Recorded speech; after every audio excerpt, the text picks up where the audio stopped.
होगा। क्यों? बैठो मैया। सत्संग का पलड़ा इतना भारी होगा कि स्वर्ग के सुख से उसकी बराबरी नहीं हो सकती। स्वर्ग का सुख भी फीका पड़ जाएगा सत्संग के सुख के आगे। जरा सा सत्संग, जरा सा पुण्य आपको ना जाने कितना सुख दे सकता है। इसलिए सत्संग लंकावासी समझ रहे हैं, लंकावासी कह रहे हैं कि सत्संग जरा सा ही सही, थोड़ा सा ही सही, सत्संग का पुण्य आपके स्वर्ग के सुख से कई गुना ज्यादा है, कई गुना ज्यादा है। इसलिए सत्संग थोड़ा ही सही पर करते रहो, करते रहो, करते रहो। आपका जीवन में किया गया सत्संग आपको अनंत गुना पुण्य दे सकता है। कई कई यज्ञ करने का जो फल है वही सत्संग जरा सा करने का फल है। सत्संग की इतनी महिमा है कि कहीं नहीं जा सकती।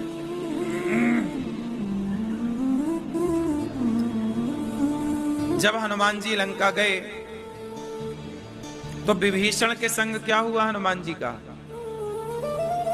सत्संग हुआ। हनुमान जी को सीता मां के बारे में पता नहीं था और विभीषण को राम के बारे में पता नहीं था। क्यों? विभीषण राम को नहीं जानते थे और हनुमान जी सीता मां को नहीं जानते थे। फिर क्या हुआ? हनुमान जी और विभीषण में क्या हुआ? बोलो। सत्संग हुआ। क्या हुआ? जब हनुमान जी और विभीषण जी में सत्संग हुआ तो जो हनुमान जी नहीं जानते थे वो हनुमान जी जान गए और जो विभीषण नहीं जानते थे वो विभीषण जान गए। सीता माता तक हनुमान जी पहुंच गए और राम तक विभीषण पहुंच गए। सत्संग करोगे तो सब जान जाओगे। इसलिए एक घड़ी आधे की बुनियाद। सत्संग करने वाला व्यक्ति सब जान जाता है। क्या जान जाता है? जो नहीं जानता वो जान गया। मैं जो नहीं जानता सत्संग करके जान जाता हूं। सत्संग बड़ी अच्छी चीज है। सत्संग औषधि है, दवाई है। सत्संग क्या है? दवाई है। सत्संग करने से डिप्रेशन खत्म हो जाता है। कितने लोग इस बात से सहमत हैं, एग्री हैं कि डिप्रेशन की दवाई केवल सत्संग है? कोई टैबलेट ऐसी है ही नहीं जो डिप्रेशन से बचाए। चिंता, चिंता से कौन बचाएगा? चिंतन। जब आप भगवान का चिंतन करेंगे तो आप चिंता से मुक्त हो जाएंगे। अब आपके जीवन में इतनी चिंताएं क्यों हैं? क्यों है? क्योंकि आप चिंतन करते नहीं। केवल चिंता चिंता चिंता चिंता करके और खत्म। चिंतन करे तो चिंताएं रहे ना। पहले के लोग चिंतन करते थे, आत्मचिंतन करते थे। पहले के लोग जितना था उसमें खुश रहना सीखते थे। आज बहुत कुछ है पर बहुत कुछ में भी वो खुश ही नहीं है। हनुमान जी और विभीषण का सत्संग हुआ। देखो। अच्छा, विभीषण कहां रहते हैं? लंका में। और आप कहां रहते हैं? भारत में। लंका में रहने वाला विभीषण भी राम की भक्ति करता है। विभीषण जी भी राम की भक्ति करते हैं ना। और लंका में रहकर, रावण के बीच में रहकर, दुष्ट रावण के बीच में रहकर विभीषण जी ने राम को पा लिया। विभीषण बड़े डर डर के भजन करते थे। राम राम जपें तो शिकायत कर देते थे मंत्री, देखो महाराज आपके दुश्मन का ये नाम जप रहा है,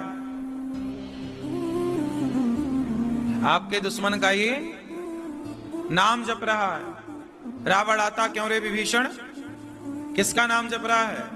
ये किसका नाम तेने कुटिया पे लिखा है? देख तेरी कुटिया पे लिखा है राम। दरवाजे के एक तरफ रा लिखते थे, दूसरी तरफ मां। रावण बोला क्यों रे, ये राम क्यों लिखा तेरी कुटिया पर? तब विभीषण जी कहते भैया ये राम नहीं लिखा, रा मतलब रावण, मां मतलब मंदोदरी, मैं तो आपका ही भजन करता हूं, रावण मंदोदरी, रावण मंदोदरी। ऐसे छिप छिप के भजन करते थे विभीषण। लेकिन ऐसी स्थिति पर भी उन्होंने राम से प्रेम कर लिया। और आपको स्वतंत्रता है भजन करने की, कोई डर नहीं है आपके बीच में, आप खूब नाम जप सकते हैं।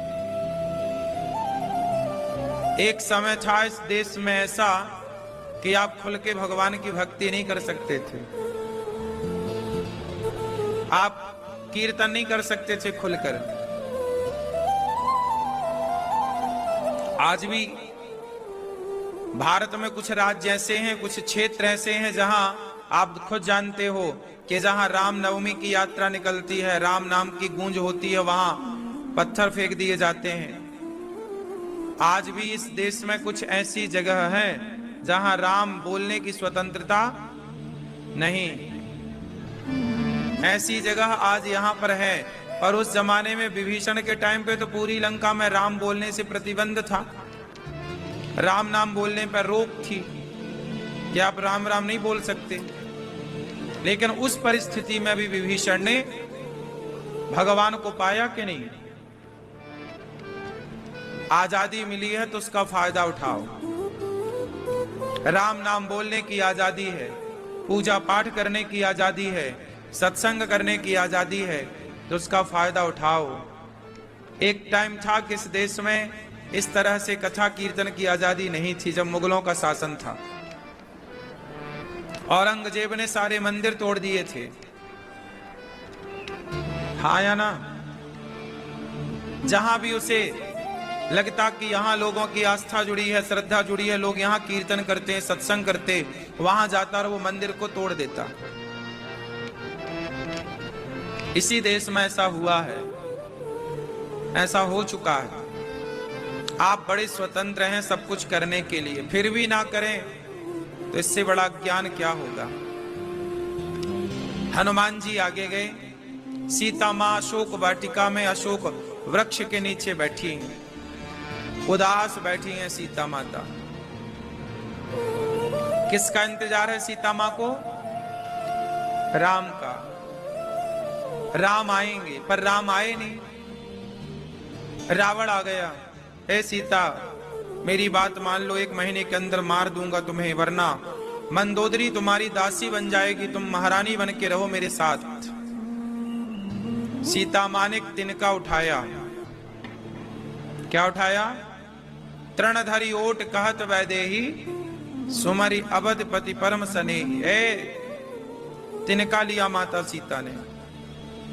तिनके को देखकर रावण से बात करती हैं सीता मां। सवाल ये खड़ा हुआ कि सीता मां ने तिनका का सहारा क्यों लिया? तिनका और सीता मां का क्या रिश्ता है? तिनका क्या लगता है सीता मां का रिश्ते में? बोलो। भाई। सीता मां कहां से प्रकट हो? अच्छा, और तिनका कहां से प्रकट हुआ? दोनों कहां से प्रकट हुए?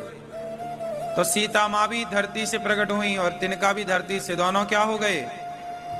इसलिए सीता मां लंका में ये कहती हैं कि तू मुझे अकेला मत समझना, मैं इस धरती की बेटी हूं और धरती से निकला है ये तिनका। तो अपने भाई का आश्रय लेकर कह रही है सीता मां, तृणधरी ओट कहत वैदेही। ए रावण, संभल के बात करना। रावण के घर में घुसकर सीता मां रावण को कहती है तू जुगनू है, तू नालायक है, चोरी से मुझे उठा के ले। सीता मां ने भाई का मतलब तिनके का आश्रय लेकर के क्या मैसेज दिया समाज को?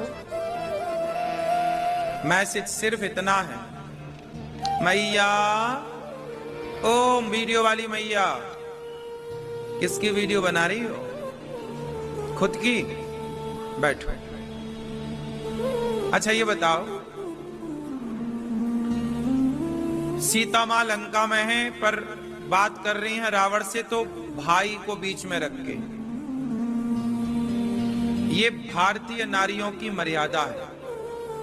किसी पराये पुरुष से बात करती हैं तो पहले साथ में या तो आपका पति हो, या आपका पिता हो, या आपका भाई हो।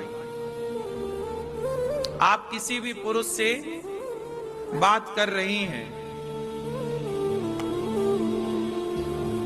तो कोई हो आपके आसपास, तब बात करिए।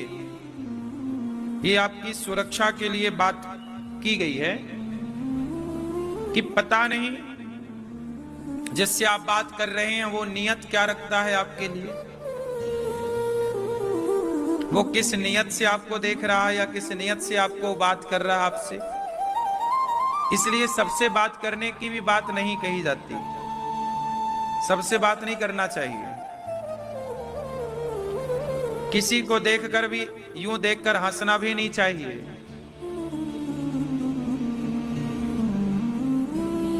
जब पति पास में हो तो किसी से आप बात कर सकते हैं, भाई, पिता, पुत्र, तो बात करिए। कोई नहीं है तो फिर बात करना अमर्यादित है। सीता मां कह रही हैं कि मेरा भाई है, अब बोल। रावण बोला कि मेरी बात मान लो। सीता मां बोली ठीक है, मैं जानती हूं कि तू कितना कायर है। राम आएंगे और साथ सम्मान मुझे यहां से लेकर जाएंगे। सीता मां ने कह दिया, हनुमान जी आए, अंगूठी दे दी। सीता मां के सामने क्या डाल दी हनुमान जी ने? मुद्रिका। चकित चितव मुंदरी पहचानी। सीता मां उसे पहचान गई पर जरा देर लगी, चकित हो गई। यहां वहां देखा, फिर मुंदरी पहचानी। मुंदरी उठाई, मुंदरी मतलब अंगूठी उठाई, कहा ये तो राम जी की है। हृदय से लगाया रोई, तब रामचंद्र गुण वर्णे लागा, सुनतहि सीता कर दुख भागा। जब राम का गुणगान सुना सीता मां ने तो सीता मां का सारा दुख भाग गया। लंका में सीता मां ने जब राम का गुणगान सुना तो सीता मां का दुख दूर हुआ। राम के गुणगान से जब सीता मां का दुख दूर होता है तो राम के गुणगान से हमारा और आपका भी दुख दूर होगा। इसलिए गुणगान रामचंद्र गुण वर्णे लागा, सुनते ही सीता कर दुख भागा। सारा दुख भाग गया। क्या सुनते ही? राम की कथा हनुमान जी ने प्यार से सुनाई। राम कथा, राम जी की पूरी बात सुनाई। सीता मां बोली, आप कौन हैं? मैं हनुमान हूं मां। सीता मां को लगा ये रावण की माया हो सकती है। हनुमान जी बहुत छोटे से। तब हनुमान जी ने कहा, मां राम दूत मैं मां तू जान की, सत्य सपथ करुणा निधान की। मैं करुणा निधान की सौगंध खाता हूं मां, मैं राम का दूत हूं। जब करुणा निधान सुना तब सीता मां को विश्वास हो गया कि ये पासवर्ड तो केवल मुझे ही पता है। भगवान का एक नाम है करुणा निधान। क्या नाम है? क्या नाम है? ये नाम किसने दिया? ये नाम माता सीता ने दिया था राम जी को। राम जी प्यार से क्या कहती हैं? सीता मैया राम जी को प्यार से क्या कहती हैं? करुणा निधान। आप लोगों ने भी अपने अपने पति का नाम कुछ रखा कि नहीं? क्यों? प्यार से कुछ बुलाती नहीं हो? क्या बुलाती हो मैया पति को? क्या? टॉनी?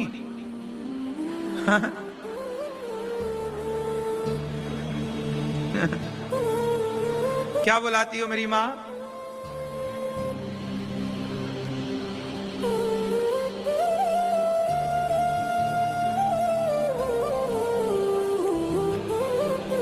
भगवान राम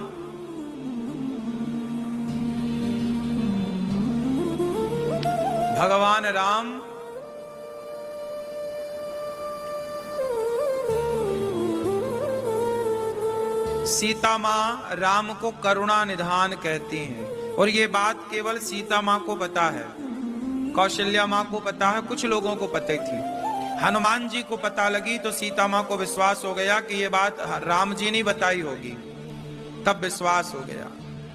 और जब विश्वास हुआ तो अब हनुमान जी से पूछा कि कौन हो तुम, किस तरह यहां आए। तब हनुमान जी ने पूरी बात बताई, कैसे राम जी से मिलना हुआ, सुग्रीव से कैसे मित्रता हुई, कैसे मैं लंका आया। सीता मां बोली आप तो बहुत छोटे हो बेटा। हनुमान जी बोले मां मैं छोटा हूं पर बड़ा भी हो सकता हूं, जो बड़े होकर भयऊं पर्वताकार शरीरा। बड़े भय।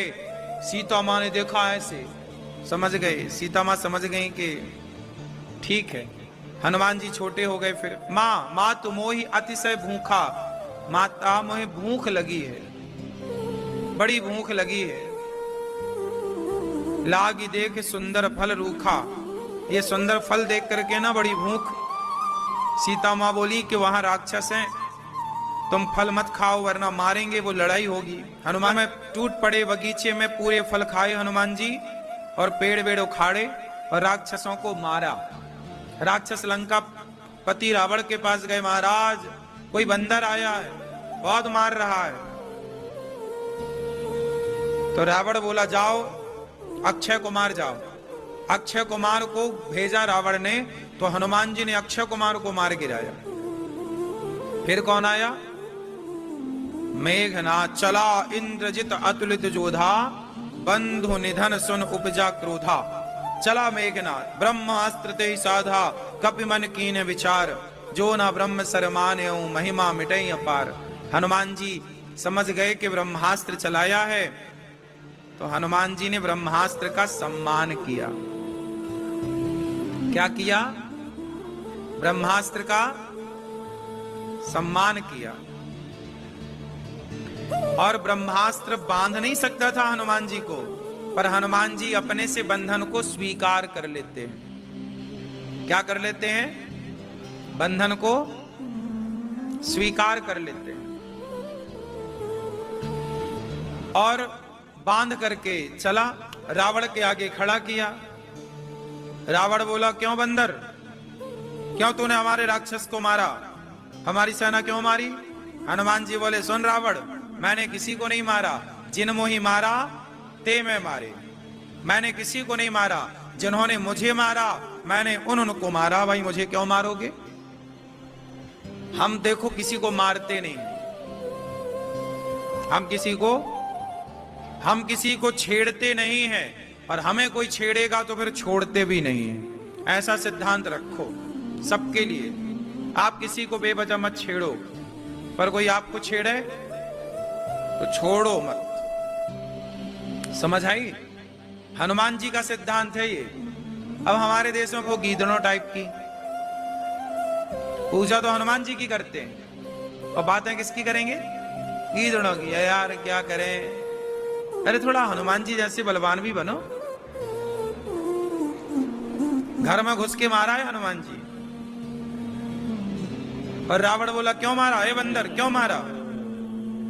हमने थोड़ी मारा, उनने मारा तो हमने भी दिया। उनने थोड़ा मारा था, हमने थोड़ा ज्यादा मारा। अच्छा, रावण बोला कि देख तेरी मृत्यु निकट आई खल तो ही। ए बंदर, लगता तेरी मृत्यु निकट आ गई है, तेरे पास में तेरी मौत खड़ी है। हनुमान जी बोले बात तो तुम ठीक कह रहे हो, मौत आई है, मेरे बगल में खड़ी है, लेकिन देख रही हो तुम्हें। मौत तो आई है, मेरे बगल में खड़ी है, पर देख किसे रही है? रावण तुम्हें देख रही है। तो रावण बोला जब तुम्हारे बगल में खड़ी है तो हमें क्यों देखेगी? तो हनुमान जी बोले वो तो हमसे पूछने आई है मृत्यु कि रावण का काम तमाम अभी करना है कि थोड़ा रुक के करना है। तो मृत्यु निकट आई खल तो ही, हमें ज्ञान दे रहा है। हनुमान जी बोले देख ज्ञान देने आया हूं, मान जा। जाके बल लवलेस ते जितेऊ चराचर झारी। समझ रहा है? जाके बल लवलेस थे, जिनके जरा मात्र बल से तू इतना बड़ा रावण बन गया, जिनके बल से, जिनकी कृपा से तू उन नारायण की पत्नी चुरा के लाया है। देख मैं तेरा भला चाहता हूं रावण, मान जा, सीता मां को लौटा दे। अच्छा हनुमान जी कौन है? उत्तर दो। किसके अवतार हैं? किसके अवतार हैं? साक्षात शंकर हैं। हनुमान जी मतलब साक्षात शिव। और शंकर जी कौन है? रावण के गुरु। रावण के गुरु कौन? रावण के गुरु कौन? रावण के गुरु कौन? रावण के गुरु शंकर जी। अब गुरु जी आए हैं समझाने। हनुमान जी गुरु है ना। कृपा करहूं गुरुदेव की नाई, जय जय जय हनुमान गोसाई। कृपा करहूं गुरुदेव की नाई। हम सबके गुरु कौन? हनुमान जी। हनुमान जी गए रावण को समझाने। शंकर जी के अवतार हैं, रावण को समझा रहे हैं, रावण मान जा, सीता मां को लौटा दे। लेकिन रावण अपने गुरु की बात, जो अपने गुरु की बात नहीं मानता, परिणाम उसका रावण जैसा होता है। इसलिए सदा अपने बड़ों की, अपने माता पिता की, अपने गुरुजनों की, बड़े बुजुर्गों की बात माननी चाहिए। ये कथा कहती है ये वाली। रावण ने नहीं माना। रावण को लगा मैं पढ़ा लिखा हूं, मैं विद्वान हूं, मैं बलवान हूं, मेरे पास ताकत है। ताकत है तो उसका गलत उपयोग ना करो, बल है, धन है तो उसका मिसयूज ना करो, वरना रावण जैसों की लंका जल गई, तुम्हारी क्या हैसियत है। मैया बात समझ में आ रही है? रावण जैसों की लंका जल गई। इसलिए आपसे मेरी छोटी सी विनती है, गुरुजनों की बात माननी चाहिए। और गुरु जी की एक बात मान लो। आप सारी बातें ना मानो कोई बात नहीं, पर एक बात मान लो। जैसे मैंने अपने गुरु जी की एक बात मानी, बहुत सारी बातें मानी, पर उनमें से एक बात विशेष है जो मैंने मानी, और उस बात को मानने से मेरा जीवन बदल गया। आप भी एक बात मान लो, बस सारी बात छोड़ दो, बहुत सारी बातों में ना उलझो, एक बात मान लो। कहो तो मैं एक बात बताऊं, केवल एक बात मान लेना, आपका यहां भी बन जाएगा लोक और परलोक भी बन जाएगा। यहां भी सुखी, वहां भी सुखी, यहां भी जय जयकार, वहां भी जय जयकार, केवल एक बात मान लेने से। बैठ जाओ जहां जगह मिल जाए।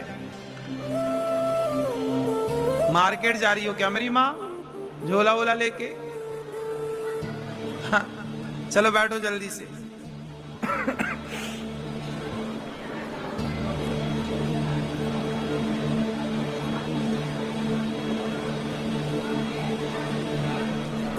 अब सुनो मैया, ध्यान से सुनो। गुरु जी की एक बात मैंने मानी, बहुत सारी बात मानने का प्रयास किया, बहुत सारी बात मानी, पर उनमें से एक बात जो मैंने मानी, और वही बात आपको माननी चाहिए। हर शिष्य को अपने गुरु की एक बात माननी चाहिए। पता नहीं आपके गुरु जी ने ये बात आपको कही या नहीं कही, कही होगी तो आपने ध्यान ना दी होगी। तो आज मैं आपको याद दिला दूं कि आपके गुरुजी ने एक बात कही है आप सबसे, और वो बात ये है, जीवन में सुखी रहना है। हनुमान जी भी रावण को यही समझाना चाहते हैं। हर गुरु संसार का अपने शिष्य को यही समझाना चाहता है कि बेटा एक बात मान लो। वो बात केवल इतनी है कि इस संसार में जो भी हो रहा है वो मैं नहीं करता, वो सब कुछ भगवान की मर्जी से हो रहा है। मैं भगवान का नौकर हूं, भगवान मेरे मालिक हैं, और जो हो रहा है प्रभु मैं अपने आप को आपके चरणों में अर्पित कर चुका हूं। अब जो हो रहा है वो आपकी इच्छा है, मेरा कुछ नहीं। ये एक इतनी सी बात है। अपने आप को भगवान के चरणों में पहला सौंप दो, समर्पित कर दो, और जो हो रहा है उसे प्रभु की मर्जी मानो, बस इतनी सी बात। अब आप लोगों में दिक्कत क्या बनी कि ना तो आप अपने आप को भगवान के चरणों में समर्पित कर पा रहे हो, ना तो आप ये मान पाते हैं कि जो हो रहा है वो भगवान कर रहे हैं। आप ये मानते हो कि ये जो हुआ मैंने किया, ये जो हुआ मैंने किया, ये जो हुआ वो मैंने किया ही नहीं। ये सब कुछ भगवान की इच्छा से हो रहा है। हम एक सिंपल आपको सिद्धांत दे दें कि नौकर बन के रहो। अच्छा ये बताओ, फैक्ट्री में नुकसान होता है तो मालिक का होता है कि नौकर का? बोलो, मालिक का होगा। नौकर का क्या होना है? नौकर को तो उसकी पेमेंट मिलेगी, कहां जाएगी भाई? दे, तेरी आग लगे, तेरा कुछ हो, तू जान भैया, पर हमें तो पगार दे। हाँ या ना? तो नुकसान मालिक का है ना कि नौकर का। तो आप भगवान को बना दो मालिक, खुद बन जाओ नौकर। नुकसान हो तो भगवान का, फायदा हो भगवान का, नौकर मस्त। अब आप लोग क्या करते हैं? खुद बनते हैं मालिक। भगवान को बनाओ। क्या बनाओगे भगवान जी को? जोर से। खुद क्या बनोगे? इतनी सी बात आप समझ गए ना, सब बढ़िया है। लेकिन आप इतनी एक लाइन की बात है ये, मालिक प्रभु, नौकर हम। लेकिन आप नौकर बनते कहां? आप तो मालिक। ये घर हमारा है, ये परिवार हमारा, सब भगवान महाराज जी हमारा है। देख लो आप, जहां तक नजर जाए सब हमारा है। जब सब तुम्हारा है तो फिर नुकसान भी तुम्हारा, फायदा भी तुम्हारा, टेंशन भी तुम्हारी। जब तुम नौकर बनोगे तो टेंशन भी तुम्हारी नहीं, भगवान जाने, भगवान का काम जाने। इसी को कहते हैं समर्पण। क्या बोलते हैं? हनुमान जी के भीतर क्या है? बोलो, समर्पण है। हनुमान जी खुश हैं राम जी के चरणों में। हनुमान जी खुश हैं राम जी की सेवा करके। लेकिन आप सेवा करके कहां खुश हैं? आप सेवा करती कहां हैं? अपने बूढ़ों का, अपने बुजुर्गों का आप कितना सम्मान कर रहे हैं, ये आपसे बेहतर कौन जानेगा। इसलिए बड़ों का सम्मान करना सीखिए। जो हो रहा है वो भगवान की इच्छा जानिए और हर हाल में प्रसन्न रहिए। हनुमान जी समझा रहे हैं, रावण मान जा, नहीं माना। रावण ने हनुमान जी की पूंछ में क्या लगाई? मैया वहीं से प्रणाम कर लो, ऐसे जय जय जय, वहीं से, जहां हो वहीं से प्रणाम। अच्छा ये बताओ, हनुमान जी की पूंछ में क्या लगा दी? किसने लगाई? किसने लगाई? रावण ने कहा जाओ जरा पूंछ में तेल वेल लगाओ और कपड़ा। रहा ना नगर बसत घृत तेला। इतना तेल लगाया, इतना घी लगाया, कपड़े बांधे हनुमान जी की पूंछ में कि लंका में तेल घी बचे ही नहीं। रहा ना नगर बसत घृत तेला, बाढ़ी पूंछ कीन कपि खेला। दूसरों की पूंछ में आग लगाने में ना आदमी अपना भी नुकसान कर लेता है। सारा घी खत्म कर लिया घर का, दाल में छौंका लगाने तक का घी नहीं बचा लंका वासियों के घर में कि दाल में छौंका लग जाए आज घी से। दूसरों की पूंछ, पूंछ मतलब क्या है? पूंछ मतलब प्रतिष्ठा। पूंछ मतलब लोग कहते ना हमारी बड़ी पूंछ है। पूंछ मतलब प्रतिष्ठा, सम्मान। आपका सम्मान, आपकी प्रतिष्ठा को क्या बोलते हैं? भाई फलाने की बड़ी पूंछ है। हाँ या ना? तो हनुमान जी की पूंछ में रावण ने क्या लगवाई? बोलो, रावण ने हनुमान जी की पूंछ में आग नहीं, रावण ने हनुमान जी की प्रतिष्ठा में आग लगानी चाहिए। किस में आग लगानी चाहिए? हनुमान जी की प्रतिष्ठा में, उनकी इमेज में, उनकी छवि में आग लगानी चाहिए। लेकिन क्या हुआ? जो दूसरों की पूंछ में आग लगाता है उन्हीं की पूंछ जल जाती है, उन्हीं की लंका जल जाती है। याद रखिएगा, रावण ने हनुमान जी की पूंछ में आग लगाना चाहा, खुद का घर जला कि नहीं? बोलो, क्या मैसेज मिला? जो दूसरों की इमेज खराब करता है, समय उसकी भी इमेज खराब कर देता है। रावण की ऐसी इमेज खराब हुई कि तूने पूंछ में आग लगानी चाहिए। आने वाले समय में तेरे पुतलों में आज तक आग लगाई जा रही है। देख, हर साल तेरे पुतले जलाए जा रहे हैं। हर साल रावण के पुतले जलाए जाते हैं। केवल लंका जली ना साहब, रावण भी जला, बार बार जला। जो दूसरों की पूंछ में अर्थात दूसरों के सम्मान को ठेस पहुंचाता है, जो दूसरों की इमेज बिगाड़ना चाहता है, उसकी खुद भी बिगड़ती है। हनुमान जी की पूंछ में आग लगाई। अच्छा ये बताओ, आप लोगों की पूंछ है या नहीं? बोलो, पूंछ है? हनुमान जी की पूंछ है, आप लोगों की है? क्यों? मैया आपकी पूंछ है? नहीं, वजनदारी है। आप लोग कह रहे हैं पूंछ नहीं है। है? सारा झगड़ा किसका होता है? पूंछ का। सास रोती है, महाराज जी हमारी बहू ने हमसे पूछा नहीं। बाप रोता है, महाराज हमारा बेटा हमसे पूछता नहीं। हमारी तो अब इस घर में पूंछ ही नहीं है। सोचो आप लोगों की पूंछ कितनी बड़ी है। सारा झगड़ा किसका है? पूंछ का। इसलिए हनुमान जी ने कहा कि जब झगड़ा पूंछ का है तो क्यों ना पूंछ में ही आग लगवा के खत्म किया जाए झगड़ा।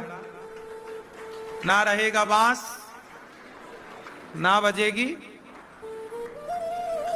इसलिए हनुमान जी ने अपनी पूंछ में आग लगवा ली कि ये जो आपके अंदर पूंछ की कामना है कि मुझे भी पूछा जाए, आपके अंदर भी सम्मान पाने की इच्छा है। सम्मान, पूंछ। मैं सास हूं तो बहू हर बात पूछे। बहुत सारी सासें तो इसी चक्कर में परेशान है, बहू पूछती नहीं है। अच्छा, बहुओं को भी मैं प्रार्थना करूं कि भले तुम अपने मन का किया करो पर एक बार पूछ लिया करो। बूढ़ी अम्मा को नींद अच्छी आएगी। चलो बहू पूछती तो है, जो तुम्हें बनाना है वही सब्जी बनाना, पर एक बार पूछ लो माँ क्या बनाना है। वो कहे लौकी बना दो, तुम भले करेला बना लो, पर पूछ लो एक बार। क्यों? तो बूढ़ी मैया भी ये सोचती हैं कि बस हमसे पूछें। ये सम्मान पाने की जो इच्छाएं हैं ना, यही तो परेशान कर रही हैं, यही तो जीवन बिगाड़ती हैं।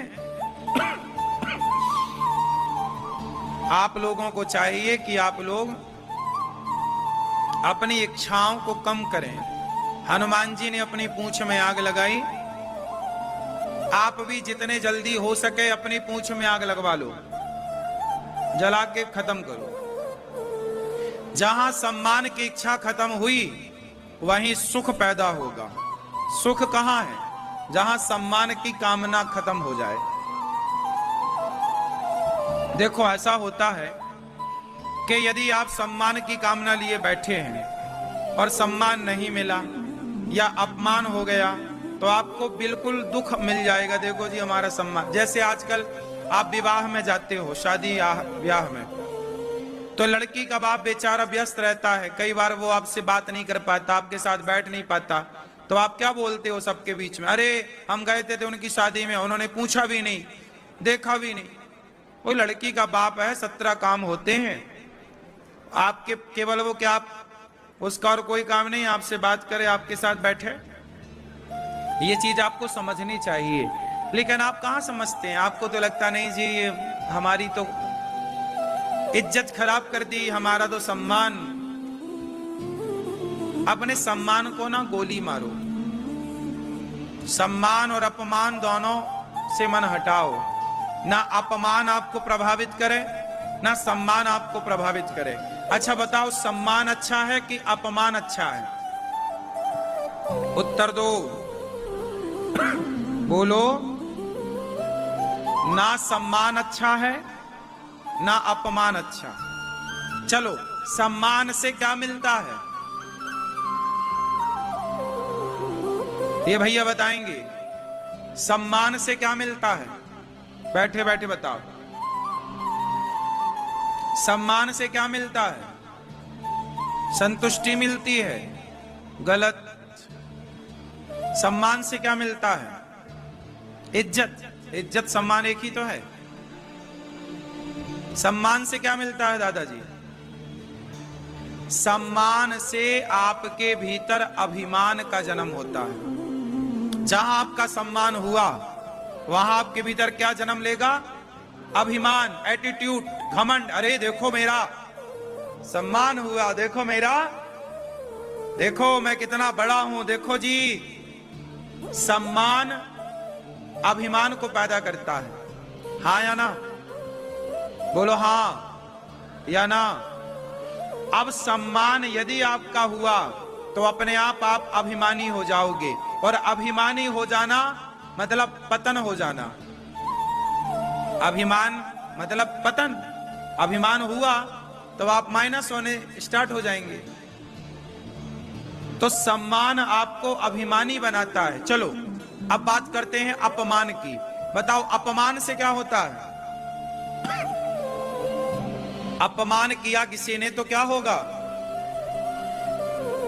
अपमान से आपको क्या आएगा? क्या आएगा? क्या आएगा? अपमान होते ही आपको क्रोध आएगा, गुस्सा आएगा। आपका किसी ने अपमान किया तुरंत गुस्सा आएगा, किसी ने सम्मान किया तुरंत घमंड आएगा। तो सम्मान अभिमान की ओर ले जाएगा और अपमान क्रोध की ओर ले जाएगा। तो क्रोध और अभिमान दो बने, किसका जन्म हुआ? सम्मान से किसका जन्म हुआ? जोर से। मान और एक अपमान। सम्मान मिला तो आप उलझ जाएंगे, और अपमान मिला तो भी आप उलझ जाएंगे। बोलो हाँ।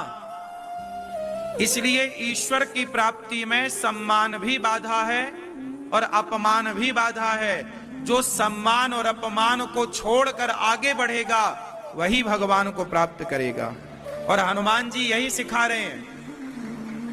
हनुमान जी की पूंछ में आग लगा दी, हनुमान जी को गुस्सा नहीं आया। हनुमान जी का कोई सम्मान करे इससे हनुमान जी प्रसन्न नहीं होते, और कोई अपमान करे इससे हनुमान जी दुखी नहीं होते। हनुमान जी लंका आए।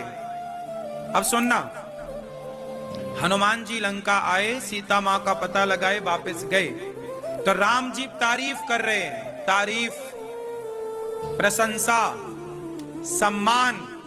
सोचिए जिनकी तारीफ भगवान करें उसे कितना घमंड आ सकता है? बोलो। यदि हम में से किसी की तारीफ आज प्रधानमंत्री कर दें तो हम लोग जमीन में चलेंगे नहीं, उड़ने लग जाएंगे। देखो जी हमारी तारीफ प्रधानमंत्री कर रहे हैं। सोचिए जिनकी तारीफ साक्षात भगवान कह रहे हैं, हनुमान तुम्हारे जैसा कोई नहीं हो सकता, तुमने मेरा दुख हर लिया, तुमने मेरी पत्नी का पता लगाया, हे हनुमान तुम बहुत बड़े हो। हनुमान जी बोले, राम जी आप मुझे घमंड दिला रहे हैं और मुझे घमंड आया तो मेरा पतन हो जाएगा। हनुमान जी बोले राम जी मैं लंका नहीं गया। राम जी बोले आपने समुद्र को छलांग लगा के पार कर लिया, वाह हनुमान वाह। ऐसा ना कहो प्रभु, मैंने आपकी अंगूठी ली ना, उसमें राम नाम लिखा था, मैं राम नाम के जहाज में बैठकर पार हो गया। ये मेरी प्रभुता नहीं है, ये मेरा नहीं है, ये तो आपके नाम की महिमा है। अच्छा तो आप यहां से राम नाम के बल पर गए, अच्छा पर आए तो आप फिर से समुद्र को छलांग लगा के नहीं, यहां से राम जी के जहाज में गया और वहां से सीता मैया ने चूड़ामणि दे दी, चूड़ामणि उतार तब दयाऊं हरस समेत भवन सुत लयऊं। तो यहां से राम जी के जहाज में गया, वहां से सीता मैया के जहाज में आया। इतनी प्रशंसा कर रहे हैं राम, पर हनुमान जी अपने को श्रेय नहीं दे रहे हैं। हनुमान जी श्रेय दे रहे हैं कि प्रभु आपकी कृपा से मैं लंका गया, आपकी कृपा से सब कार्य हुआ, वरना मेरी औकात क्या, मेरी हैसियत क्या, मैं क्या हूं, मैं तो एक सामान्य सा बंदर हूं।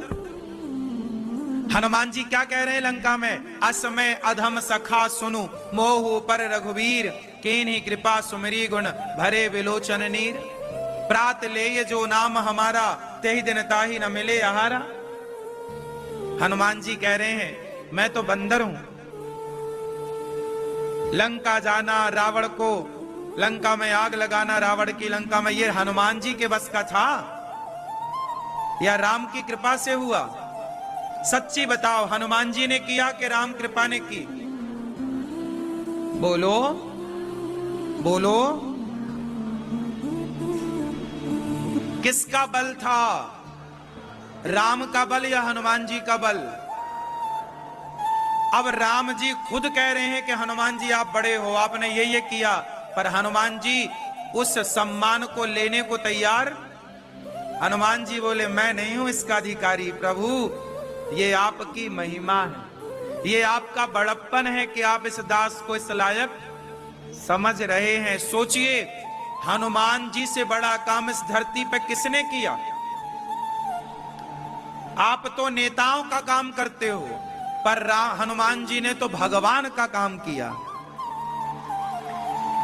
लेकिन फिर भी हनुमान जी को अभिमान नहीं आया कि मैंने किया, वो ये मान रहे हैं कि राम ने किया, राम की कृपा ने कराया।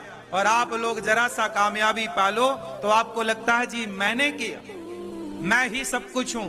आप अपने कोई सर्वे सर्वा मान लेते हैं, अपने कोई भगवान मान लेते हैं। हनुमान जी की पूजा करते हो ना, सीखो हनुमान जी से ये सब बातें। कभी हनुमान जी ने करता नहीं माना। अच्छा सुनो, इतना बड़ा सम्मान हुआ हनुमान जी का राम के द्वारा, और रावण के द्वारा इतना बड़ा अपमान हुआ, पूंछ में आग लगाई। हाँ या ना? ना तो सम्मान पाकर हनुमान जी प्रसन्न भये, ना तो अपमान पाकर हनुमान जी रोए। अपमान और सम्मान दोनों में हनुमान जी क्या रहे? सम रहे।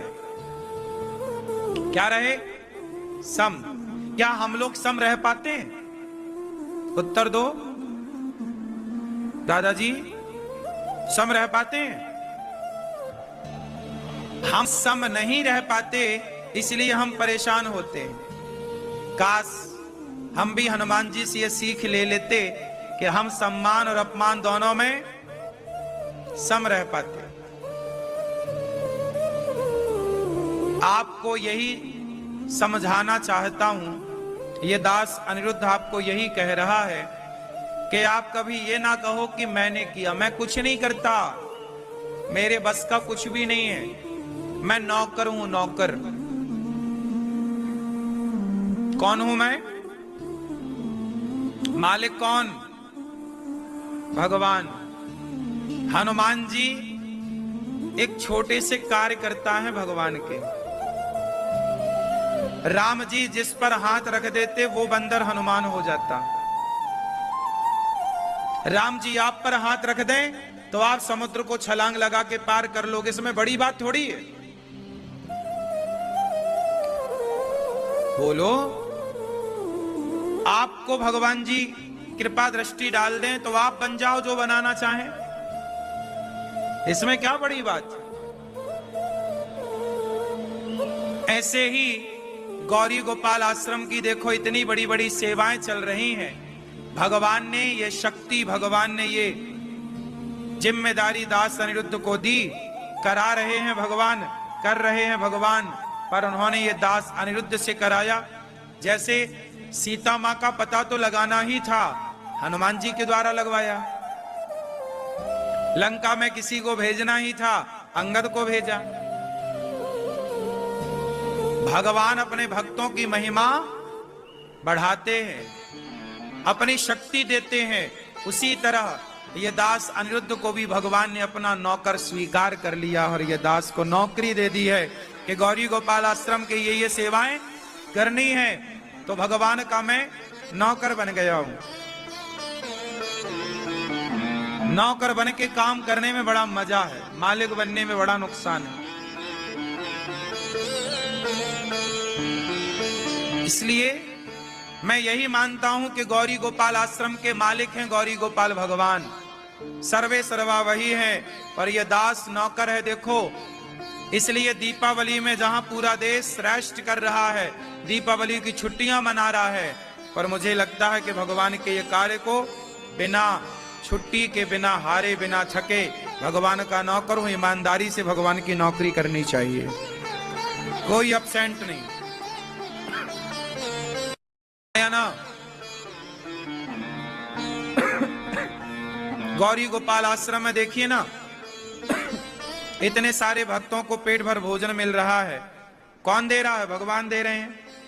पर नौकर बन के यदि ये दास को कार्य दिया है विधाता ने, तो मैं नौकर बन के ईमानदारी से निभाऊं। तो मेरे को भगवान ने ये काम दिया है कि ये काम करो, कथा सुनाओ लोगों को, हमारी महिमा सुनाओ लोगों को। भगवान की महिमा सुनाते हैं और भगवान की महिमा सुना के आपसे कहते हैं कि गौरी गोपाल आश्रम में जो वृद्ध माएँ हैं, जो यहाँ सब सेवाएं हैं, उनसे आप जुड़िए। भगवान ये कहते हैं कि आप कहो, बाकी आपके अंदर देने की प्रेरणा भगवान भरते हैं, आप सब सहयोग करते हैं और सेवाएं चलती हैं। तो हम तो अपना एक छोटा सा काम जो दिया विधाता ने वो पूरा कर रहे हैं। अब देखो, मैं यहाँ बैठ के आपसे कहता हूं कि गौरी गोपाल आश्रम में बेसहारा माताएं 290 रहती हैं।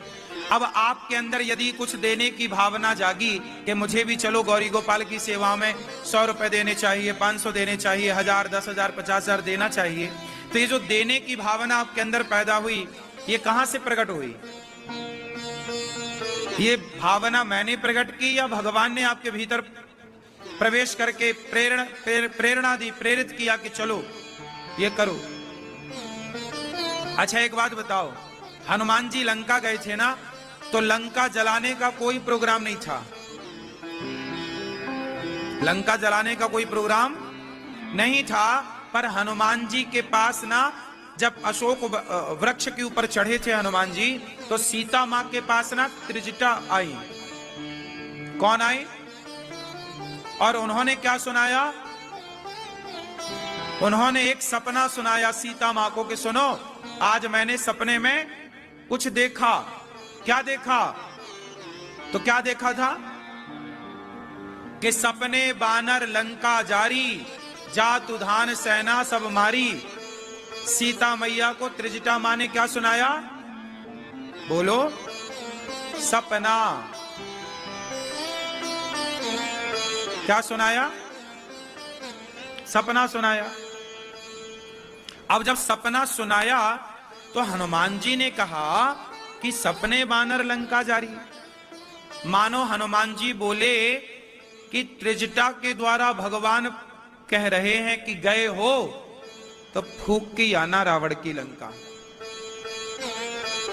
तो त्रिजटा के द्वारा हनुमान जी को लगा कि भगवान त्रिजटा के द्वारा कह रहे हैं कि ये भी करके आना। तो त्रिजटा से प्रेरणा मिल गई हनुमान जी को लंका जलाने की। त्रिजटा ही है ना। सीता मां को सपना किसने सुनाया था? क्यों? मैया किसने? त्रिजटा ही था ना नाम।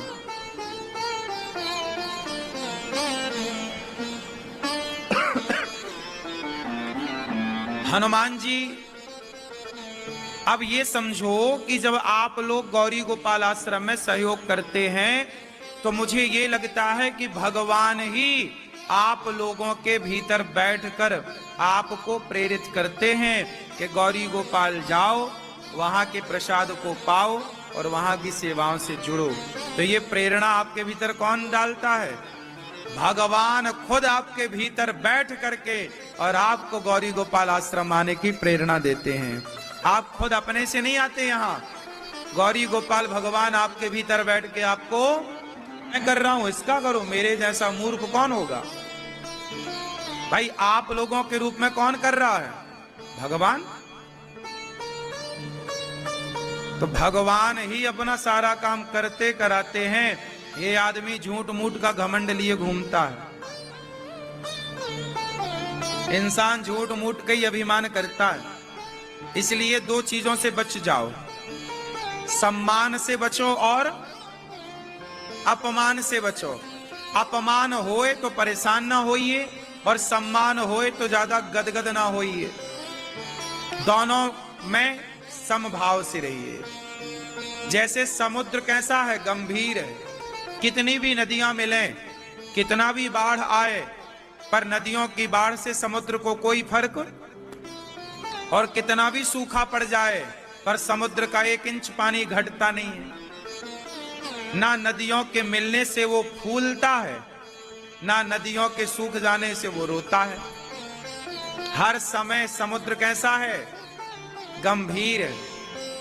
हर हाल में वो अपनी मर्यादा में, चाहे नदियां मिलें, चाहे नदियां बाढ़ से भरी हो, चाहे नदियां सूखी हो। नदियां सूख जाएंगी तो क्या समुद्र का कुछ बिगड़ेगा? उत्तर दो। और नदियों में बाढ़ आएगी तो क्या समुद्र में बाढ़ आएगी? बोलो। नदियों की बाढ़ समुद्र का कुछ ना बिगाड़ लेती। बस यही है कि आप हमारा सम्मान करो या अपमान करो, हम दोनों से मन को हटाएं और अपने मन को केवल भगवान के चरणों में लगाएं। इसी से हमारा भला है, इसी से हमारा जीवन सुखमय बीतेगा। यही जीवन जीने के बढ़िया सूत्र हैं। जीवन जीना है तो इन सूत्रों को अपनाओ। क्या अपनाओगे? क्या अपनाओगे? ना काहू से दोस्ती, ना सम्मान, ना। बात समझ में आई? अब रास्ते में आपको कोई गाली दे, कोई अपमानित करे तो पलट के जवाब ना दीजिएगा। किस किस से लड़ोगे? और गांव की कहावत है ना, कुत्तों के मुंह थोड़ी लगते हैं।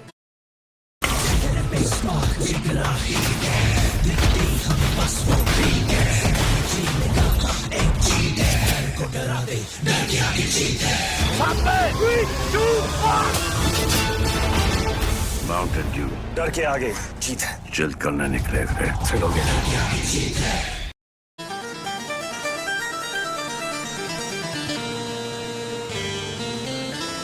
आप लोग परेशान हो जाते हैं जरा जरा सी बातों में।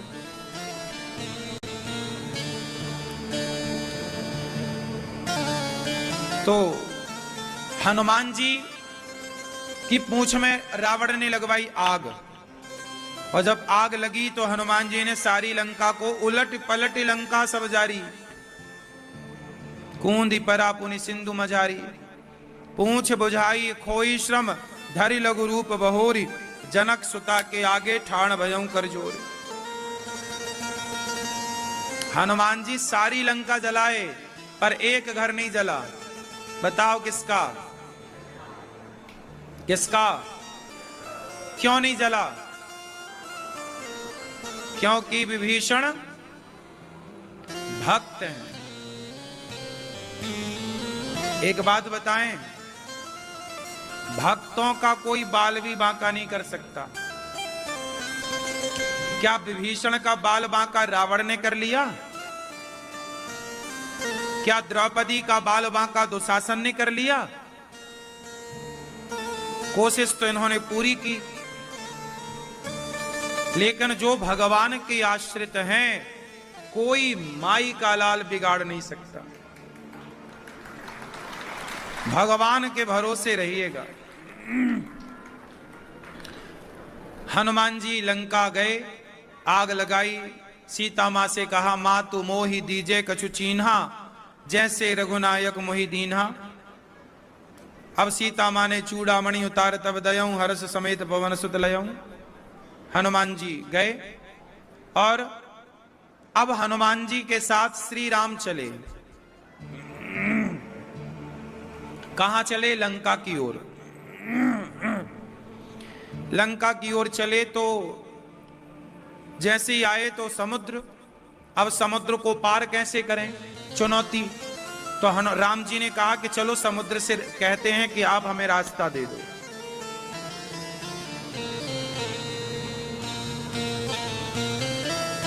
मैया सो गई। मैया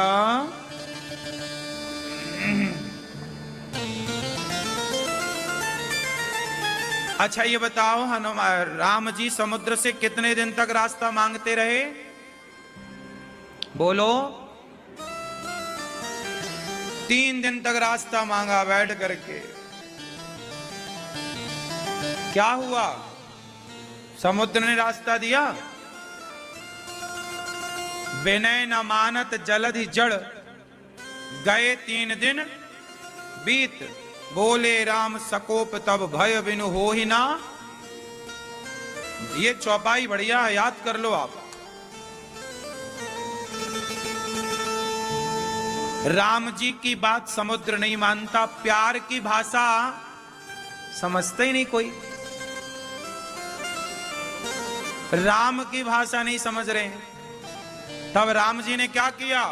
विनय न मानत जलधि जड़, ए मूर्ख, गए 3 दिन भी 3 दिन हो गए, बोले राम सकोप, सकोप मतलब क्रोध में आ गए।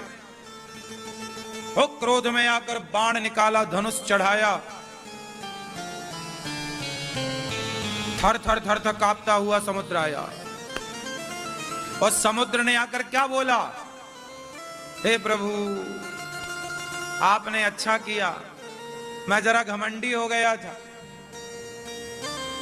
मुझे लगा मैं बड़ा हूं, लेकिन आज आपने मेरा अभिमान चूर कर दिया। हे प्रभु आपने जो गुस्सा किया मुझ पर, जो मुझे देखा, बड़ी कृपा की। वहां पर समुद्र ने कहा कि ढोल गंवार शूद्र पशु नारी सकल ताड़ना। ये बात किसने कही? बोलो। ये बात समुद्र ने कही थी। किसने कही? क्या कहा? अब लोग कहते हैं कि तुलसीदास जी ने कही, लिखा तुलसीदास जी ने। भाई तुलसीदास जी ने तो देखो वही कहा जो उस समय वार्ता हुई। रावण ने जो कहा वो भी तुलसीदास जी ने लिखा, राम जी ने जो कहा वो भी तुलसीदास जी ने लिखा, समुद्र ने जो कहा वो भी तुलसीदास जी ने लिखा। तो किसने क्या कहा? सब लिखा। तो ढोल गंवार शूद्र पशु नारी, समुद्र अपने को गंवार कह रहा है कि मैं गंवार हो गया, आपने अच्छा किया कि मुझे धनुष बाण चढ़ाकर मेरी अक्ल ठिकाने ला दी, वरना मैं आपकी सुन ही नहीं रहा था। तो ढोल आपने मुझे देखा क्रोध से, बोले राम सकोप तब। जब क्रोध से राम जी ने देखा तो क्या हुआ? थर थर कांपता समुद्र आया। तो ढोलक को भी देखना पड़ता है, सुर से उतर तो नहीं गई, और उसे भी चढ़ाना पड़ता है। गंवार समुद्र कह रहे हैं देखो हम आपकी बात नहीं, जो राम की बात ना सुने वो गंवार। ढोल गंवार, गंवार को भी देखना पड़ता है, गलत तो नहीं चला जा रहा। शूद्र का अर्थ है यहां पर जो भी काम कर्मचारी हैं उनको देखना पड़ता है कि भाई आप काम ठीक से कर रहे हैं या नहीं। पशु मतलब बकरी भैंस, जब ये चराने जाओ बकरी तो फसल में तो नहीं घुस जाए, गैया फसल में तो नहीं घुस के नुकसान कर रही है, तो देखना पड़ता है। क्या करना पड़ता है? बोलो। शूद्र पशु और नारी अपनी पत्नी को क्या करना पड़ता है? बोलो। देखना पड़ता है। आप नहीं देखोगे तो कहीं कोई और ना देखने लग जाए, इसलिए आप देखते रहो अपनी अपनी पत्नियों को, और अपनी अपनी पत्नियों को ही देखना, पड़ोसन को मत देखो।